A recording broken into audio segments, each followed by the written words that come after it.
نبی اکرم صلی اللہ تعالیٰ علیہ وسلم کامل اکمل اور مکمل دین لے کر تشریف لائے۔ اب یہ دین اسلام ایسا مضبوط، ایسا مستحکم دستور حیات ہے کہ قیامت تک اسی دین کا سکہ چلے گا۔ وقتی طور پر جو حالات امت پر اس وقت گزر رہے ہیں اس میں امت محکوم نظر آتی ہے، کمزور نظر آتی ہے،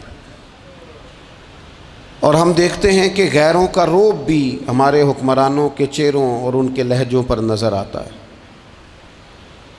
جو قومیں کسی کا رعب اختیار کرتی ہیں، کسی شخص کو اس طرح کا بڑا جانتی ہیں کہ احساس کمتری کا شکار ہو جاتی ہیں، وہ اپنی آنے والی نسلوں کو کبھی مضبوط نہیں کر پاتی۔ ہمارے مزاجوں میں اور ہمارے روزمرہ کے معاملات میں کچھ چیزیں اس طرح کی رکھ دی گئی ہیں کہ لوگ احساس کے نیچے دبتے چلے جا رہے ہیں۔ برادریزم ایک بہت بڑا ایشو رہا ہمارے ہاں۔ میں بڑی درد کے ساتھ یہ بات عرض کیا کرتا ہوں کہ زیادہ گناہ اور زیادہ جرم اس بندے کا نہیں جو اپنی برادری کو بڑا سمجھتا ہے، بلکہ زیادہ مجرم وہ ہے جو اپنی برادری کو چھوٹا سمجھتا ہے۔ اس نے کیوں اپنے اندر احساس کمزوری پیدا کیا؟ اس کو کیوں ضرورت پیش آئی یہ کہنے کی کہ میں کسی کمزور قبیلے سے تعلق رکھتا ہوں؟ اسے کھل کے کہنا چاہیے تھا کہ میں بھی جناب آدم کا بیٹا ہوں۔ اسے کھل کے کہنا چاہیے تھا کہ میں بھی رسول رحمت کا غلام ہوں، میں بھی اللہ کا بندہ ہوں۔ کھل کر بات کرنی چاہیے۔ احساس کے نیچے دب جانا، پریشان۔ پھر اسی طرح کا معاملہ امیری غریبی کا ہے۔ غربا کیوں یہ سمجھ بیٹھتے ہیں کہ جس کے پاس پیسے زیادہ ہیں شاید فضل بھی زیادہ اسی کے پاس ہے؟ کیوں اس احساس سے باہر نہیں آتے؟ اگر دولت بہت اعلیٰ ہوتی نا اور بڑی ہی قیمتی ہوتی تو سب سے زیادہ سیدہ فاطمہ زہرا کے گھر میں ہوتی، سب سے زیادہ تجوریاں سیدہ عائشہ صدیقہ کے پاس ہوتی، لیکن یہ زیادہ قیمتی نہیں تھی، اس لیے دروازہ رسول پہ بھی نہیں تھی۔ تو اسی طرح کا معاملہ کچھ لوگوں کا ہے۔ میں نے اپنی زندگی میں یہ دیکھا ہے کہ مذہبی ماحول سے وابستہ لوگ کئی دفعہ بڑے پریشان ہو جاتے ہیں کہ میں تو مولوی صاحب ہوں، اور محلے کا مولوی بنا کے جب کسی کو رکھا جاتا ہے تو بیچارہ ویسے بھی پریشان ہو جاتا ہے۔ اس کی ذمہ داری ہوتی ہے کہ تو نے وقت پہ جنازہ پڑھانا ہے، ٹائم پہ کل پہ آ جانا، 10ویں پہ وقت پہ پہنچنا، غیر حاضر نہ ہونا۔ کچھ جگہوں پہ یہ بھی رواج ہے کہ جناب آپ کو 7 دن اور 10 دن مسلسل بیٹھنا ہے اور پڑھائی کرنی ہے۔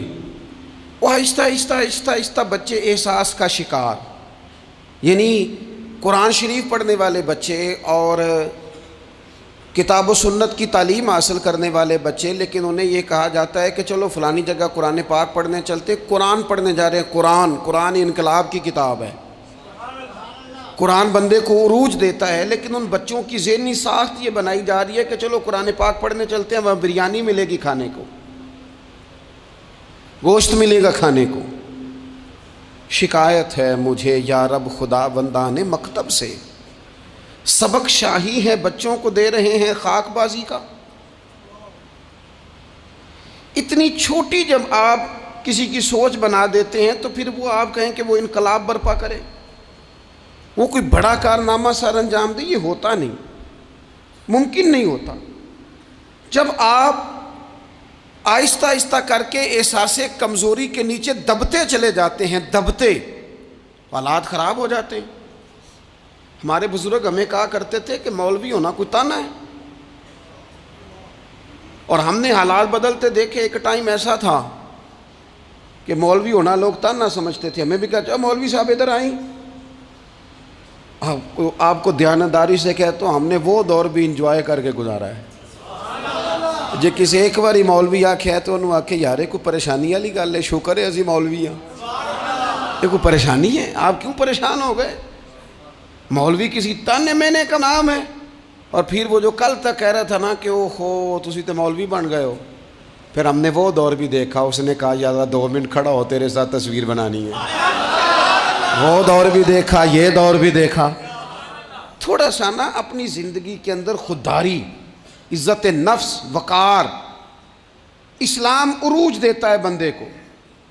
مسلمان تیزی سے دبتے چلے جاتے ہیں. ملک شام کا بندہ آ گیا حضرت عمر کو ملنے. اس نے آتے ہی پوچھا تمہارے بادشاہ کا محل کہاں؟ انہوں نے کہا جی ہمارے بادشاہ کا محل نہیں ہوتا. ہمارے ہاں لوگوں نے سمجھ لیا نا کہ روب شاید کپڑوں کا ہوتا ہے، روب شاید گاڑیوں کا ہوتا ہے، بنگلوں کا ہوتا ہے، بہت بڑی کوٹھی کا روب ہوتا ہے. اور نہیں بھائی، روب تو بندے کے کردار کا ہوتا ہے، اس کے افکار کا روب ہوتا ہے. روب اس کے اونچے خیالات کا ہوتا ہے. کہاں ہے آپ کے بادشاہ کا محل؟ تو نے کہا محل شہل تو کوئی نہیں، مسجد میں ہوں گے امیر المومنین. بندہ کہتا ہے میں سوچ میں پڑ گیا کہ جس کے نام سے میرا بادشاہ کانپتا ہے وہ مسجد میں ہوگا. گن مین ہی کوئی نہیں، ہٹو بچو ہی کوئی نہیں، ادھر ادھر ہی کوئی نہیں، پہرے دار ہی کوئی نہیں. مسجد میں جا کے پوچھا جناب عمر، کہنے لگے ادھر ہی تھے. کدھر ہیں بھئی حضرت؟ وہ کدھر ہیں بھئی؟ ادھر ہی تھے. کہنے لگا میں حیران ہو گیا یہ بادشاہ کی بات ہو رہی ہے. ایک صاحب کہنے لگے وہ کھجوروں کے باغ کی طرف جا رہے تھے. کہتے میں کھجوروں کے باغ میں گیا تو ایک بندے سے پوچھا امیر المومنین. کہنے لگا وہ سامنے کی طرف جا رہے تھے. ادھر گیا. ایک بندے سے پوچھا کہاں ہے وہ شخص اس کی 24 لاکھ مربع میل پہ حکومت ہے؟ کہاں ہے وہ شخص جو مدینے میں بیٹھ کے نعرہ لگاتا ہے تو کیسر و کسریٰ کانپ جاتے ہیں؟ وہ بندہ کدھر ہے کہ جس کی بات جگہ جگہ ہوتی ہے، جس کا تذکرہ سنا ہے کہ اسے دیکھ کے شیطان بھی رستے بدل جاتا ہے؟ انہوں نے کہا وہ دیکھ رہے ہو کھجور کے درخت کے نیچے کنویں کے ساتھ مٹی کا ڈھیلا تکیے کی جگہ رکھ کے وہ جو تامت باندھے کرتا پہنے سویا ہے وہی تو فاروق اعظم ہے. وہ شخص کہتا ہے عمر سوئے تھے. شیر سویا بھی ہو تو اس کا روب ہوتا ہے. شیر جو ہوتا ہے، شیر کبھی سو بھی جائے نا تو لوگ پھر بھی خوف کھاتے ہیں اور اس کے جاگنے کا خوف کھاتے ہیں کہ یہ کہیں جاگ نہ جائے. شیر جو ہوا، کہتے ہیں حضرت عمر سوئے تھے پر میں قریب گیا تو میرے وجود پہ روب طاری ہو گیا، روب. اور میری زبان سے بے ساختہ یہ جملے نکلے کہ عمر تو انصاف کر کے سویا ہے نا، تو مٹی کے ڈھیلے پہ بھی تجھے سکون کی نیند ہے. خودداری، وقار، عزت، یہ احساس کمتری سے باہر نکلیں. ہم نے اپنے بچوں کو مسل ڈالا ہے وہ تسی ماڑے دے بچے ہو، تسی تو نہیں نہ آگے جا سکتے، وہ اسی غریب لوگ نہ بیٹے تو فلانے کے ساتھ نہ جایا. ہم نے اپنے بچوں کی خواہشات تباہ کر دی، کمزور کر کے رکھ دیا. انہیں بار بار سکھایا ہم نے. خوددار تھا وہ باپ جس کی تھوڑی سی آمدن تھی پر وہ گرمیوں میں اپنے پتر سے کہتا تھا پتر بڑولے میں دانے ڈال دیے ہیں، تمہاری ماں نے مرتبان میں اچار ڈال دیا ہے، لو اب ساری گرمیاں پرواہ کوئی نہیں. وہ خوددار لوگ تھے. لیکن آج یہ دین غالب ہونے کے لیے آیا ہے. مسلمان نے غالب ہونا ہے. یہ تھوڑا اپنی ذات سے اٹھ کر جب سوچے گا نا، بڑی بات کرے گا، بڑی سوچ پیدا کرے گا، بڑا اس کا مزاج ہوگا، کھلا اس کا دل ہوگا، تو پھر نا یہ ذرا سر اٹھا کے جیے گا. قرآن مجید کی جو آیت کریمہ میں نے تلاوت کی، اللہ کریم نے فرمایا هو الذی ارسل رسولہ بالہدی ودین الحق. فرمایا وہ قادر مطلق ہے جس نے اپنے رسول کو ہدایت اور حق دے کے بھیجا ہے. دو چیزیں دے کے بھیجا ہے، ہدایت اور حق. کتاب ہدایت اور حق حضور لے کے آئے. کس لیے بھیجا ہے؟ کہ نیرا تسبیح پڑھیں اور سو جائیں، نیرا جناب عبادت کریں اور آرام کریں، نیرا جناب تلاوت کریں اور آرام کریں. نہ، هو الذی ارسل رسولہ بالہدی ودین الحق.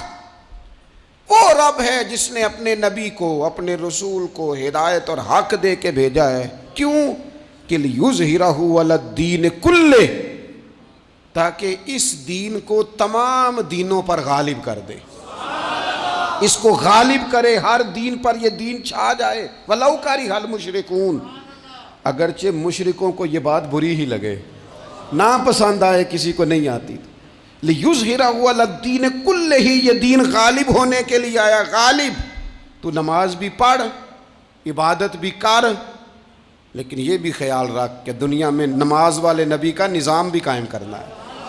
تیرے پاس نری مسجد نہیں ہونی چاہیے، حکومت بھی ہونی چاہیے. مسلمان کے ہاتھ میں نری تسبیح نہیں ہوگی، یہ انان حکومت بھی چلائے گا. اس کے اندر خودداری ہوگی. حضرت عمر تہجد بھی پڑھتے تھے اور سویرے حکومت بھی کرتے تھے. حضرت صدیق اکبر ساری رات مدینے والے کی یاد میں رویا بھی کرتے تھے، اور صبح اٹھ کر تلوار لے کر نبی پاک علیہ السلام کی ختم نبوت کے منکروں کے خلاف جہاد بھی کیا کرتے تھے.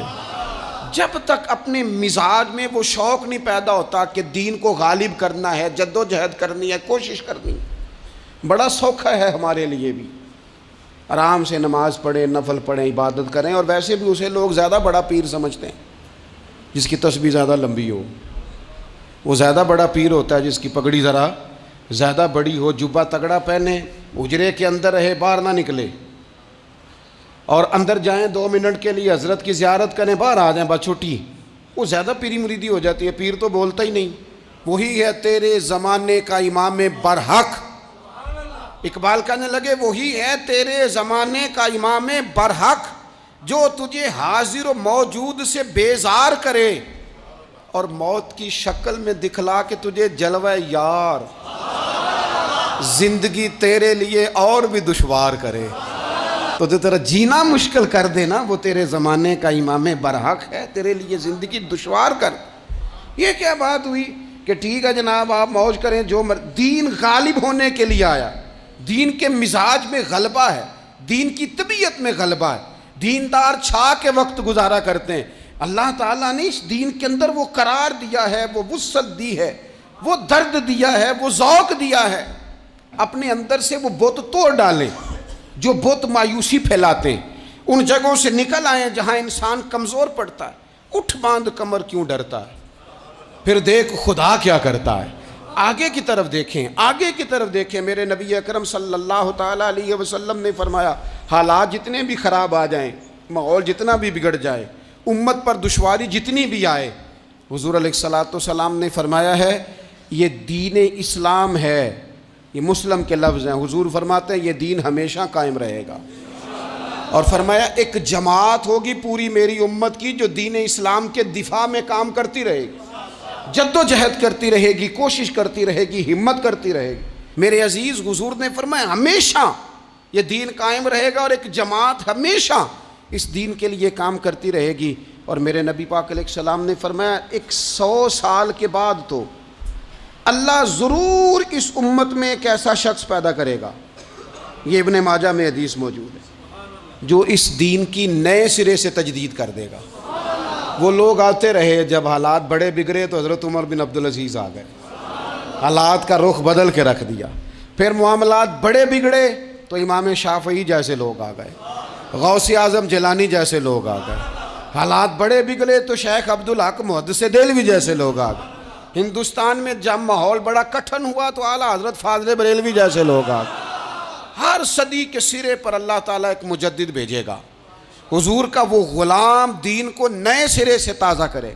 دین کے چمن میں ہمیشہ بہار رہے گی، ہمیشہ نورانیت رہے گی، ہمیشہ نور علی نور رہے گا. یہ کام صرف کرنے کا کام کیا ہے؟ یہ دین تو پھلے گا پھولے گا. جو آگے بڑھ کے خدمت میں حصہ ڈال لے گا نا، وہ اپنا نفع کرے گا. یہ قرآن پاک ہے، یا ایھا الذین آمنوا ان تنصروا اللہ ینصرکم ویثبت اقدامکم. اللہ فرماتے ہیں لوگو اگر تم اللہ کے دین کی مدد کرو گے نا تو اللہ تمہاری مدد کرے گا. ویثبت اقدامکم، اور تمہارے قدم جما دے گا، تمہیں استقامت دے. تم آگے، اور دین کی مدد صرف پیسوں سے نہیں ہوتی. کوئی شخص سمجھے کہ فقط مال سے مدد ہوتی ہے. جب آپ وقت پر آ کر مسجد میں جمعے کی نماز ادا کرتے ہیں تو یہ بھی آپ دین کی خدمت ہی کرتے ہیں. جب آپ دینی اجتماعات کی رونق بڑھاتے ہیں تو یہ بھی آپ دین کی خدمت ہی کرتے ہیں. جب آپ کسی دین کے طالب علم کا حوصلہ بڑھا دیتے ہیں نا، بیٹے بڑی بات ہے قرآن پڑھتے رہنا، یہ بھی آپ خدمت ہی کرتے ہیں. جب آپ دین کے بارے میں کسی جگہ بیٹھ کے اچھی بات کر دیتے ہیں، یار اللہ کا فضل ہے ہمارے دین میں یہ خیر اللہ نے رکھی، یہ بھی آپ دین کی مدد ہی کرتے ہیں. آپ کسی بھی جگہ کسی بھی حوالے سے دین کے لیے کوئی بھی پیغام دیتے ہیں, کوئی بھی بات کرتے ہیں, تو آپ دین کی یہ ساری خدمات دینیاں ہیں, یہ سارا درد ہے, یہ سارا ذوق ہے. ہم اپنا اپنا حصہ جس طرح بھی ملا سکیں دین کی حمایت میں, دین کی مدد میں. جہاں کوئی ایسی بات ہو رہی ہو وہاں ہم دفاع کے لیے کھڑے ہو جائیں. ہر شخص اپنے اپنے مقام پر دینی ابلاغ میں, دین کی تبلیغ میں اپنا کردار ادا کرے. ایک جملہ کوئی بول دے نا رسول پاک کے دین کی مدد میں, ایک جملہ, یعنی کسی کو صرف اتنا کہہ دینا کہ یار تو اپنے بیٹے کو, تیرے 5 بیٹے ہیں, ایک کو قرآن مجید کا عالم ہی بنا دے. تو کہہ کے چلا گیا اور تو تیری وجہ تجھے خبر بھی نہیں کہ شاید اس نے تیری وجہ سے اسے داخل کرایا ہے, لیکن وہ اگر آ گیا پڑھ گیا تو دیکھ تجھے اجر اللہ کتنا عطا فرمائے. آدھا جملہ بول کے دین کے معاملے میں معاون بنے, کوئی خیر کا لفظ بول کے معاون بنے. ہم نہ ہمت نہیں کرتے, ہم کہتے ہیں وہ فلانا کرے گا, بڑا آدمی کرے گا, مولانا کریں گے, پیر صاحب کریں گے. اپنا اپنا حصہ, اپنی اپنی خیر. حضرت عمر نے بھی بڑا کام کیا ہے دین کی خدمت میں, پر سیدنا بلال کی خدمت کا کوئی انکار کر سکتا ہے؟ ڈیوٹی حضرت صدیق اکبر کی بھی زیادہ ہے, پر جناب سلمان فارسی کی خدمت کا انکار کیا جا سکتا ہے؟ ہر ایک نے کام کیا, ہر نقطے کا اپنا عروج ہے اپنی, اور یہ دین غالب ہوگا, غالب. یہ مت سمجھیں تھوڑے سے حالات کمزور آئے ہیں اور تھوڑا سا مسلمان محکوم ہوئے ہیں مالی اور اپنی کوتاہیوں کی وجہ سے ہوئے, اپنی غلطیوں کی وجہ سے ہوئے, اپنے اعمال کے سبب ہوئے, تو ڈر ڈر کے نہ جئیں. نبی پاک صلی اللہ تعالی علیہ وسلم سفر پہ تشریف لے گئے. حضور علیہ السلام کی عادت کریمہ تھی جب سفر پہ جاتے تھے تو سب سے آخر میں ساری تیاری کر کے سامان سمیٹ کے سب سے آخر میں سیدہ فاطمہ الزہرا سے ملتے, پھر سفر شروع ہوتا. اور جب حضور واپس آتے تو سب سے پہلے سیدہ فاطمہ سے ملتے رضی اللہ تعالی. حضور کافی دنوں کے بعد سفر سے واپس آئے, لمبا سفر تھا. سیدہ فاطمہ الزہرا رضی اللہ تعالیٰ عنہ سے ملنے گئے. نبی پاک صلی اللہ تعالیٰ علیہ وسلم کا چہرہ نور دیکھ کے تو سیدہ فاطمہ تڑپ کے روئیں, رو پڑی. حضور نے فرمایا فاطمہ کیا ہوا؟ عرض کرنے لگے یا رسول اللہ تھکاوٹ کے اثرات میں آپ کے چہرے پہ دیکھ رہی, اور حضور کپڑے یوں لگتا ہے بڑے پرانے پہنے ہوئے ہیں آپ نے. حضور اتنی مشقت کیوں کرتے ہیں آپ, اتنی محنت, اتنی جد و جہد؟ تو حضرت فاطمہ الزہرا فرماتی ہیں حضور نے مجھے تھپکی دی اور فرمایا فاطمہ رو نا, تیرے باپ کو اللہ نے اعلیٰ مقاصد کے لیے دنیا میں مبعوث فرمایا. حضور فرمانے لگے فاطمہ کوئی گھر کچا, کوئی پکا, کوئی خیمہ ایسا نہیں بچے گا جہاں اللہ دین اسلام کو پہنچا نہیں دے گا. اور فرمایا فاطمہ یاد رکھنا جس طرح رات چھا جاتی ہے نا, محمد عربی کا دین بھی چھا جائے گا, یہ چھا جائے گا دین. یورپ میں بھی اذانیں پڑھی جانے لگی, امریکہ اور افریقہ میں بھی قرآن پڑھا جانے لگا, جگہ جگہ جگہ جگہ رسول اللہ صلی اللہ علیہ وسلم کے دین کی بات ہونے لگی. کہا فاطمہ کار کچا ہو یا پکا ہو, خیمہ ہو, ہر جگہ یہ دین پہنچے گا, اور دین پہنچا.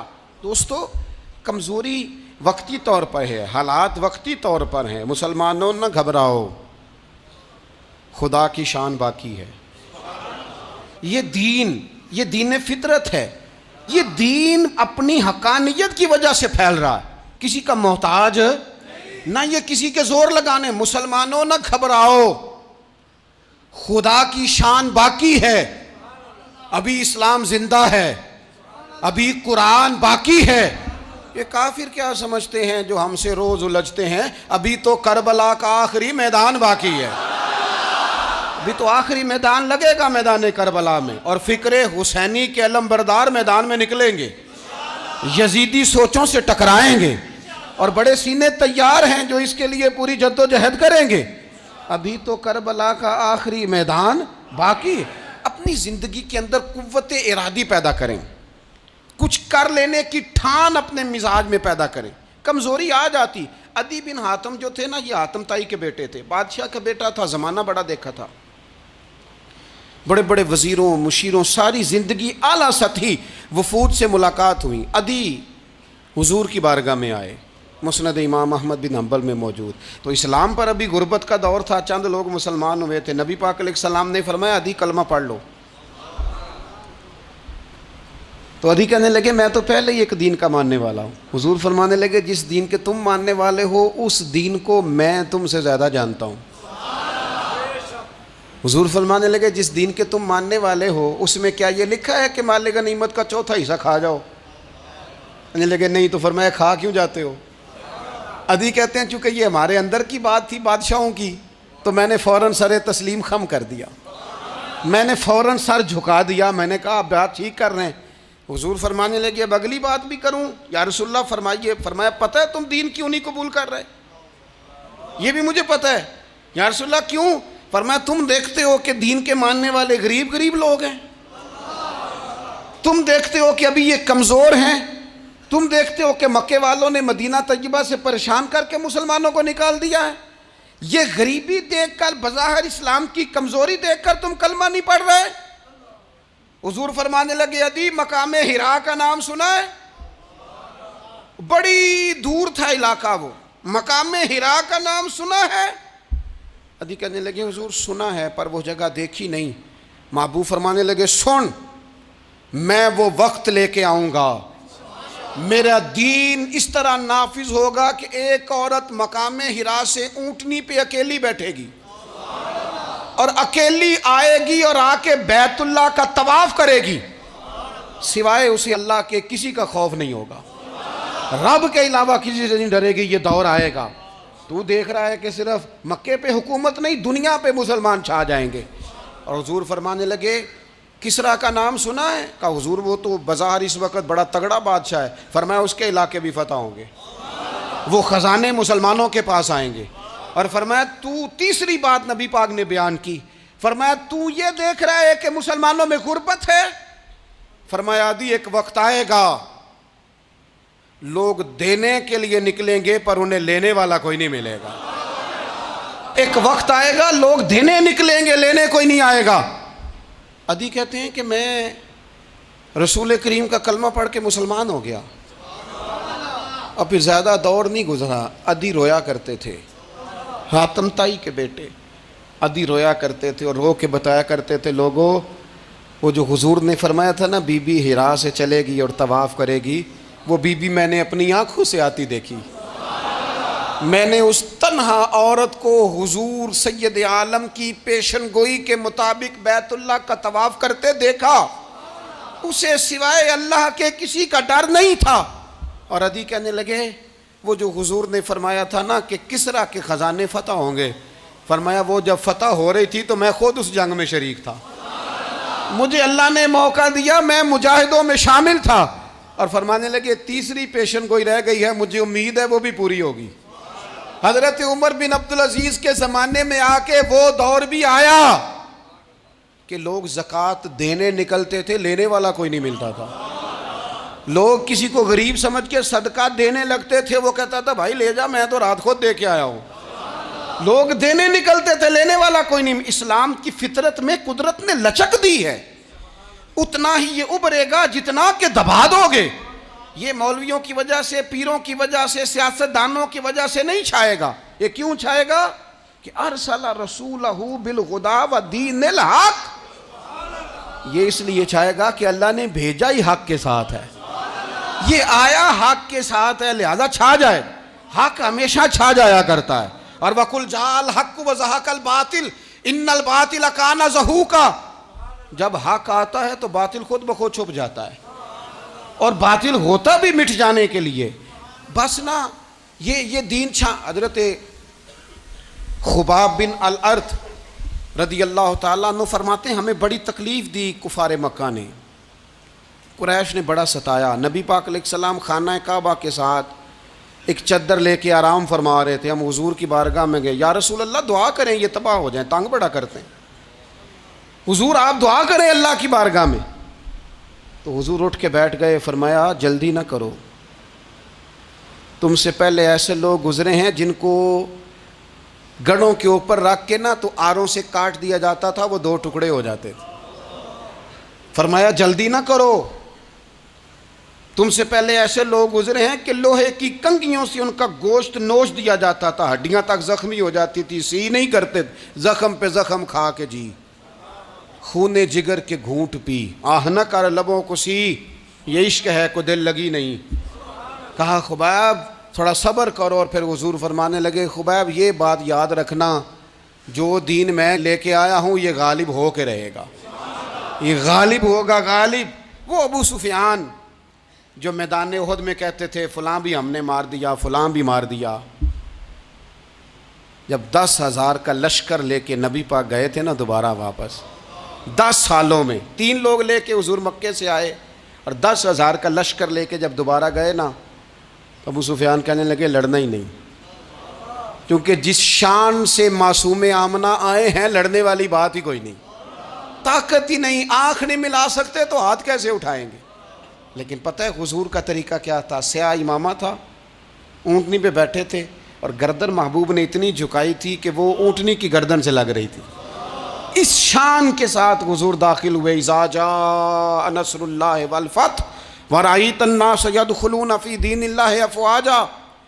اپنے اندر نہ تھوڑی سی، آپ 24 گھنٹے دنیا کمائیں، کوئی منع نہیں کرتا، مال کمائیں، جائیدادیں بنائیں، حلال کمائیں، جتنا مرضی کمائیں، لیکن نہ کچھ تھوڑا سا اپنے آپ کو دین کے لیے، صرف مالی طور پر نہیں۔ ہمارے ہاں ایک بہت بڑا مسئلہ یہ بن گیا ہے کہ صرف مالی طور پر ہم سمجھتے ہیں دین کی مدد کر دیں۔